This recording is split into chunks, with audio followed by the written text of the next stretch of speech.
ಹುಬ್ಬಳ್ಳಿಯಲ್ಲಿ ಬೀದಿ ನಾಯಿಗಳ ಹಾವಳಿ ಮತ್ತೊಮ್ಮೆ ಆತಂಕ ಸೃಷ್ಟಿಸಿದೆ. ಅಲ್ತಾಫ್ ಫ್ಲಾಟ್ನಲ್ಲಿ ಬಾಲಕನೊಬ್ಬನ ಮೇಲೆ ಬೀದಿ ನಾಯಿಗಳು ಏಕಾಏಕಿ ದಾಳಿ ಮಾಡಿರುವ ಘಟನೆ ನಡೆದಿದೆ.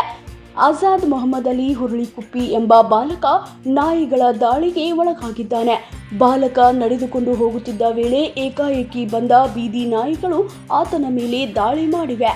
ನಾಯಿಗಳು ಬಾಲಕನ ಮುಖ ಸೇರಿದಂತೆ ದೇಹದ ವಿವಿಧ ಭಾಗಗಳಿಗೆ ಕಚ್ಚಿದ್ದು ಬಾಲಕ ಗಂಭೀರವಾಗಿ ಗಾಯಗೊಂಡಿದ್ದಾನೆ. 7-8 ಗಂಟೆ ಸುಮಾರು ಸರ್, ಮನೆ ಅಂತಿಕ ಬೀದಿ ನಾಯಿಗಳು ನನ್ನ ಮಗ ಆಡ್ಕೊಂತ ಹೋದಾಗ ಒಂದು 4-5 ನಾಯಿ ಕೂಡಿ ಎಲ್ಲ ಕಚ್ಚಿ ಪೂರ ಎಳೆದಾಡಿ ಇದು ಮಾಡಿಬಿಟ್ಟು ಸರ್. ಅದ್ರ ಬಗ್ಗೆ ನಿನ್ನೆ ಕಾರ್ಪೊರೇಷನ್ ಅವರು ಎಲ್ಲ ಕ್ರಮ ತೊಗೊಂಡು ನಾಯಿ ಎಲ್ಲ ಎದುರ್ಕೊಂಡು ಹೋಗ್ಯಾರಂತೆ.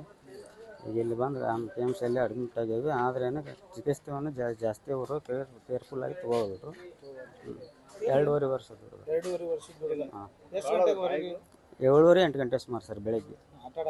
ಆಟ ಆಡಕ್ಕೆ ಮನೆ ಅಂತಕ್ಕೆ ಸರ್ ಭಾಳ ಇದ್ದು ಸರ್. ಅಲ್ಲಿ ನೀವು ಆಟ ಆಡ್ಕೊಂತ ಹೋಗ್ಯಾನ ಸರ್. ನಾಯಿ ಎಲ್ಲ ಎಲ್ಲಿ ಬೇಕಾದ್ರೆ ಕಡದು ಎಲ್ಲ ಕಡದು ಎಲ್ಲ ಇದು ಮಾಡಿ ಎಳೆದಾಡ್ಬಿಟ್ಟವು ಸರ್. ಕಂಡೀಷನ್ ಸರ್ ನೀವು ನೋಡಿದ್ರೆ ನಿಮಗೂ ಗೊತ್ತಾಗುತ್ತೆ. ಇದರಲ್ಲಿ ಹೇಳಿದ್ರೆ ಇದು ಅನ್ನಲ್ಲ, ಒಂದು ಸ್ವಲ್ಪ ನೋಡಿ ಬನ್ನಿ ನೀವು. ಸರಿಯಾಗಿ ನಿನ್ನೆ 2 ಇಂಜೆಕ್ಷನ್ ಮಾಡ್ಯಾರ, ಇವತ್ತು ಬೆಳಗ್ಗೆ 2 ಇಂಜೆಕ್ಷನ್ ಮಾಡ್ಯಾರ. ಮಲಾಮು ಏನು ಕೊಟ್ಟಿಲ್ಲ ಸರ್. ಆಗ ಸಲಹೆ ಅಂತದ್ದು ಏನಿಲ್ಲ. ಸ್ವಲ್ಪ ಮಾಡ್ತಾನೆ ಸರ್. ಆದ್ರೇನು ಕಾಲು ಕೈಯೆಲ್ಲ ಭಾಳ ನೋವು ಆಗ್ಬಿಟ್ಟು ಸ್ವಲ್ಪ ಇಂತೆಲ್ಲ ಕಡೆ ಅಂತಲ್ಲೇ ಸರ್. ಇಂತೆಲ್ಲ ಕೈ ಮುಖ ತಲೆಗೆ ಇಂತೆಲ್ಲ ಸೈಡ್ ಪೂರ ಪಕಡಿ ಅಂತ ಎಲ್ಲ ಕಡೆ.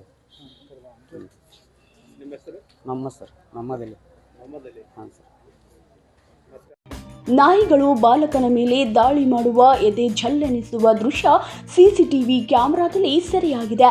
ದಾಳಿಯ ಬಳಿಕ ಗಾಯಗೊಂಡ ಬಾಲಕನನ್ನು ತಕ್ಷಣ ಹುಬ್ಬಳ್ಳಿಯ ಕಿಮ್ಸ್ ಆಸ್ಪತ್ರೆಗೆ ದಾಖಲಿಸಿ ಚಿಕಿತ್ಸೆ ನೀಡಲಾಗುತ್ತಿದೆ.